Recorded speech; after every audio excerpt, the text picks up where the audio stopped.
یہ کریم سرور عالم صلی اللہ علیہ وسلم نے ہمیں آپ کو یہ سکھایا ہے کہ بھئی جس زندگی کے جس مرحلے میں ہو اللہ سے کچھ نہ کچھ مانگو۔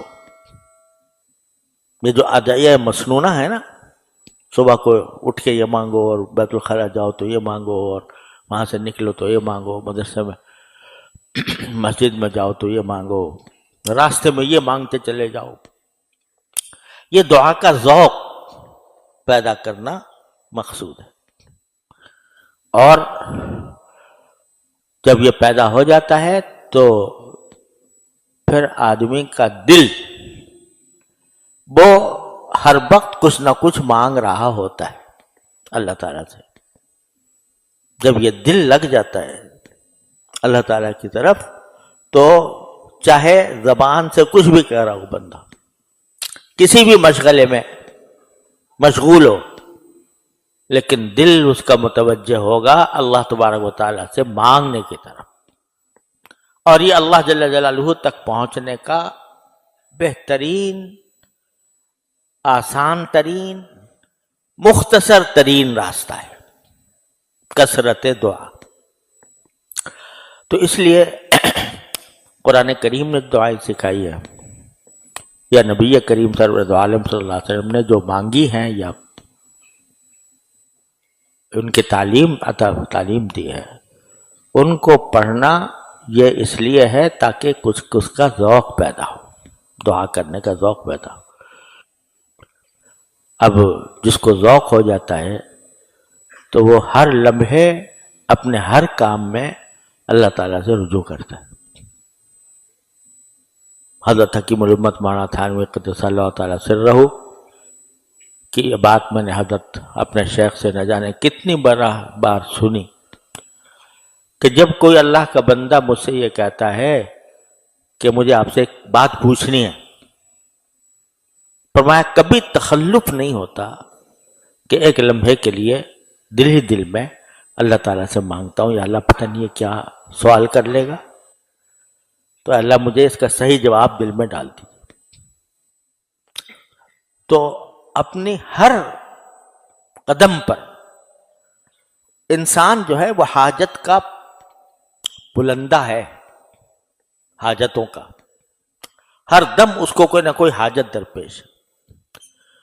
تو جب بندہ اس بات کا عادی اور خوگر بن جائے کہ جو حاجت بھی ہوگی میں اللہ تعالیٰ کی طرف رجوع کر کے اس سے مانگوں گا، یا اللہ یہ میری حاجت پوری کر دے۔ کوئی کشمکش ہوگی، یہ کروں یا یہ کروں، تو اللہ جل جلالہ کی طرف متوجہ ہو کر کہے گا یا اللہ اس میں جو بات صحیح ہو وہ دل میں ڈال دیجیے۔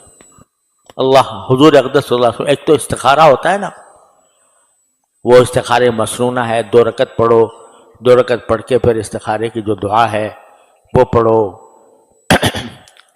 اس میں کم از کم 5-10 منٹ لگ جاتے ہیں اگر آدمی باقاعدہ استخارہ کرے۔ قربان جائیے نبی کریم سرور عالم صلی اللہ علیہ وسلم کے، انہوں نے ہمیں، آپ نے ایسا طریقہ بتا دیا کہ جب کبھی کشمکش ہو کسی معاملے میں، چلو یہی کہہ دو اللہم خر لی واختر لی، اللہم خر لی واختر لی، بس۔ لمبے چوڑے استخارے کی بھی اگر موقع نہیں ہے، وقت نہیں ہے، تو اتنا کہہ دو اللہم خر لی واختر لی، یا اللہ آپ میرے لیے پسند کر دیجئے ان 2 راستوں میں سے جو میرے سامنے ہیں، جو راستہ میرے حق میں بہتر ہو وہ آپ خود پسند کر دیجئے، اور اسی کو مقدر بھی کر دیجئے کہ میں کروں تو وہی کروں، کر کے دیکھو یہ کام۔ روزانہ انسان کو کوئی نہ کوئی کشمکش پیش آتی ہے، کوئی نہ کوئی کشمکش پیدا آتی ہے۔ ابھی میں تقاضا ہو رہا ہے کہ کھانا کھاؤں پہلے، یا سبق پڑھوں، سمجھے، یا مطالعہ کروں، کہہ دو اللہم اغفر لی واختر لی، پھر جو ہوگا وہ انشاءاللہ تمہارے حق۔ ناظرین، آج کے ویڈیو میں آپ لوگوں نے حضرت مفتی صاحب کو سنا۔